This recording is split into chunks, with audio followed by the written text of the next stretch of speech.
Chapter 2. "Get down," Clara said, and pushed Jonathan into the hay beside Queen Anne. The cow had already lain down, and they were huddled against her, staring into the darkness, hardly breathing. There was a crash of boards, then a scuffling noise.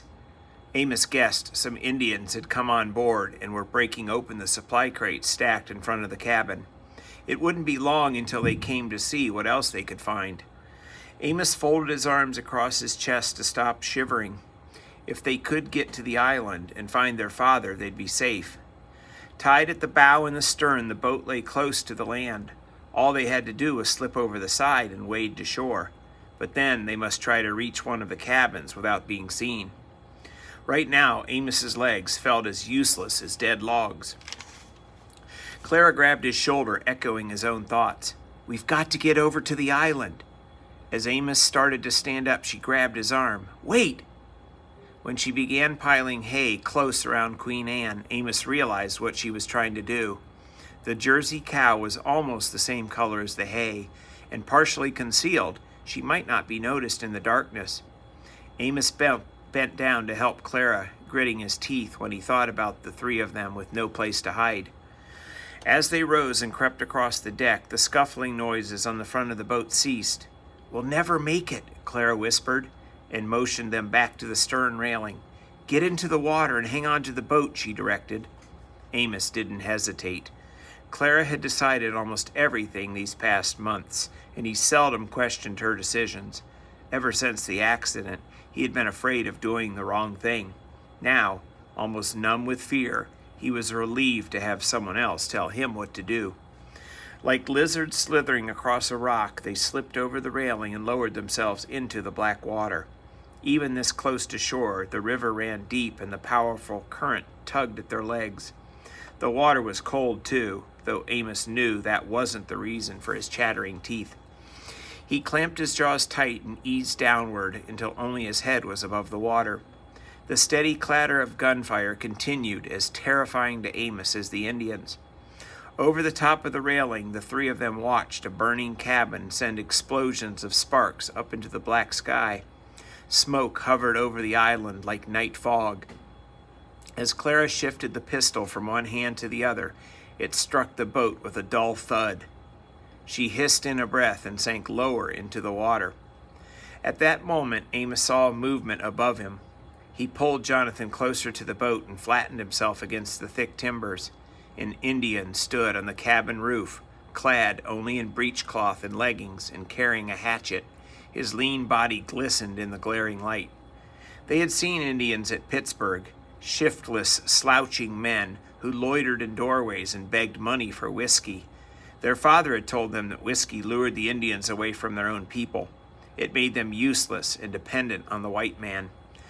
The man looming over Amos was different. He had a power and command that those begging Indians lacked, and a fierceness that scared Amos down to the ends of his toes.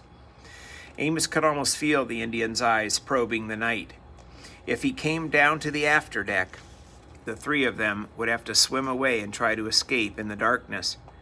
As Clara and Jonathan pressed in under the boat, Amos gulped a silent breath and settled into the water.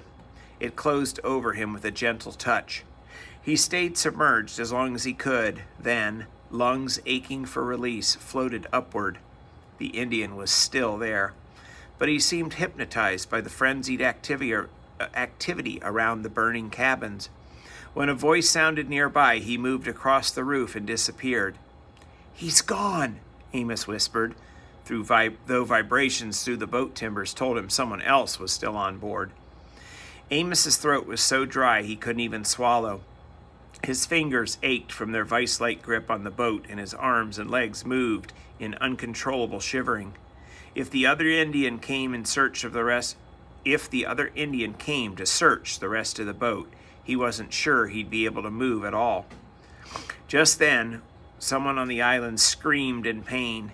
Amos shuddered and leaned toward Clara. "I wonder if Papa—" "Of course he's all right," she said. "He'll come for us as soon as the Indians go away." What if they didn't go away? Amos wanted to ask her, but he kept silent. They were safe for the moment, shrouded by the deep night shadows. He tried not to think of what might happen at sunrise. There were no sounds on the boat now. Even the vibrations had stopped. With deliberate snail-like movement, Amos raised up and peered across the deck toward the island. Then he froze. The Indian he had seen on the cabin roof was there on the shore, only a few feet away. The boat's mooring rope dangled from his hand. As Amos watched, the man tossed the rope into the water, then gave the boat a hard shove with his foot. The craft floated silently away from the island. Suddenly, the Indian spied Amos. In that awful moment, Amos couldn't even muster the strength to duck out of sight. The Indian sprang into the water, lunging for the derelict boat, but he was too late. It had slipped beyond his reach. Seconds later, the craft was captured by the mighty flow of the river and skimmed away into the night. A fluttering breath escaped Amos's lips. If the Indian had seen him a moment sooner, they would be prisoners now, or maybe worse. "What's happening?" Clara whispered. "The boat, we're moving," Amos said. Still clinging to the stern railing, the three of them stared back at the receding island and the Indian outlined in the firelight. Then they became aware of the swirling, dragging water. The river's powerful current threatened to tear them from the boat. "Come on," Clara said, still holding the loaded pistol. She clawed her way up out of the water and onto the deck. Amos and Jonathan were right behind her. Wet and shivering, they turned again toward the island's fading lights and sounds. The clatter of gunfire was softer now, muted by distance, and the fires merged into a single glow that grew even smaller in the darkness. They couldn't seem to take their eyes off that diminishing point of light. Amos's chest tightened when he thought about what had happened. They had escaped the Indians, but in the process they had lost their father. He was still out there on the island, fighting for his life. Amos bowed his head, wondering if they would ever see him again. The thought of losing him brought back hurting memories of Simon. He tried to push away that awful day, but it was as real as the Indian attack. They had been playing pirates, pretending the apple tree and the woodpile were ships. He could see Simon standing in the crotch of the tree, legs widespread, hands on his hips, laughing down at him. "Heave to and prepare to be boarded," came his blustering command. Amos had jumped down from the woodpile and run into the house looking for something, anything, that would help make him the conqueror. He spied his father's pistol resting on wooden pegs over the mantel. It had hung there untouched for years, a rusty relic of earlier, more dangerous times. They had all been warned never to touch it, but Amos had forgotten in the heat of the game. Carrying it outside, he aimed the pistol at Simon and squeezed the trigger and shouted, "Bang, you're dead!" But when he squeezed the trigger, the gun fired, and the bullet struck Simon in the stomach. Nobody had blamed him, not even Simon, though sometimes Amos wished they had. Someone had to take the blame, and he knew it was his fault. Day after day, Simon had laid there, weak and helpless against the pain. At first, Amos had visited him every day, refusing to believe that his friend was losing his fight for life. But finally, there came the moment when he had to admit the truth. The next day, he couldn't gather the courage to face Simon. Instead, he sought solace in the woods, trying to hide from what he knew was happening. When he returned home that evening at dusk, his father told him that Simon was dead. The sound of Jonathan slapping a mosquito brought Amos back to the drifting boat. Thoughts of Simon faded as he considered their predicament. He and his brother and sister were on their own now, but at least they were alive and free. When daylight came, they could steer the boat to shore. Once safe on land again, they could decide what to do, whether to walk back to Wheeling or to try to take the boat back upriver. Clara would know what was best. "Amos, look!" Clara was staring toward the front of the boat, her eyes circles of light in the darkness. Amos spun around, sucking in his breath when he saw a bright red glow lighting up the night and what was blazing in the water, fire. The three of them scrambled up the cabin roof and stared down at the forward deck. Flames had consumed the piles of hay the boatmen used as their beds, and now they crawled toward the splintering crates. Even the deck timbers were smoldering, fanned by the wind off the river. For several moments the three of them stood there, too stunned to think and to reason. Clara was the first to move. She leaped down on the forward deck and grabbed a tattered blanket, ran to the railing and doused it in water. She leaped down and dashed across the deck, and she flailed the wet blanket at the creeping tongues of fire. Amos remembered that a bucket always hung on a peg at the forward corner of the cabin, so he ran to the front edge of the roof, but it was gone. The Indians must have taken it. He rushed to the cabin for more blankets, and he and Jonathan went to help Clara. They fought a losing battle. The fire spread quickly, and when the flames licked up the front of the cabin, Amos knew the flatboat would soon be a floating inferno. They wouldn't be able to stay on board much longer. "If we can get close into the shore," he said to Clara. She gazed at him, her wet hair straggling across her face. Then, pointing toward the cabin roof, she dropped her hands to her sides. "The oars are gone too," she said.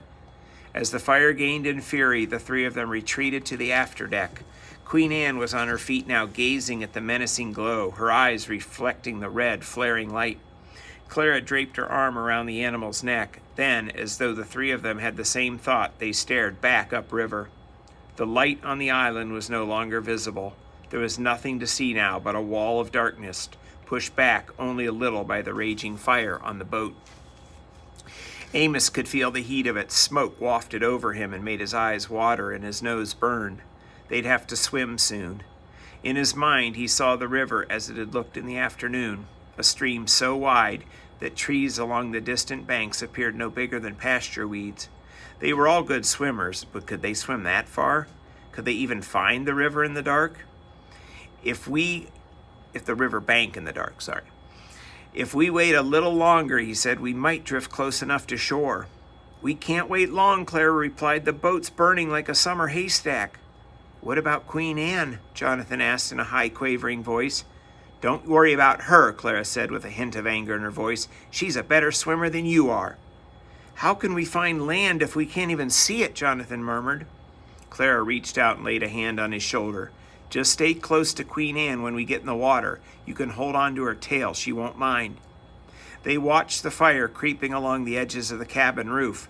"My knapsack!" Clara exclaimed and bolted for the cabin door. Moments later, she emerged, coughing and rubbing her eyes, her knapsack slung over one shoulder. She stooped and picked up the pistol. "We might need this," she said to Amos. "You can't swim with that," he said. "You'd sink like a rock. Besides, the powder would get wet." Here in the Ohio country, Amos had noticed that every man carried some kind of weapon, for hunting and for protection. But what good was a gun that wouldn't fire? Clara ignored him, pushing the pistol deep into her knapsack. When the hay inside the cabin finally ignited, hot air exploded through the doorway and threw burning ashes all over them. Amos slapped at the feathers of smoke rising from his shirt while Clara brushed sparks off of Queen Anne's back. There wasn't much time left, Amos knew. He peered into the darkness, hoping for a glimpse of land. Although the river flowed almost straight south here, the boatmen and their father, too, had insisted on calling the west bank the North Bank. Amos guessed it was because farther on the river angled west toward the Mississippi. Now, facing downriver, Amos knew that somewhere to his left lay the south bank of the river. They'd be safe on the south bank. Clara grabbed Queen Anne's rope and led her to the opening in the stern railing. With a thick lump in his throat, Amos joined her and Jonathan. Water sloshed over the deck timbers at their feet, reminding them of the river's might. If only they could see land. The hay in the cow pen caught fire and flames soared into the black sky. The heat now was almost unbearable. "I think it's time." Clara's eyes met Amos's. "I reckon so," Amos said. Just as Clara started to push Queen Anne into the water, her hand jerked upward. "There's the bank! I see the trees!" Amos looked to where she pointed. Faint gray shapes swam at the edge of the darkness like storm clouds on a far horizon. "But Clara, that's the North Bank," he shouted. "We can't go." "Sassafras, I don't care what bank it is," she said. "It's solid ground and it's close. Come on, Jonathan." She pulled on Queen Anne's rope and the cow pranced away from the flames, tossed her head in the air, and plunged into the water. Clara grabbed Jonathan's hand and jumped in after her. The current swept them away from the boat, and in only seconds they had disappeared. Amos gulped in a quick breath and hurled himself in the river after them.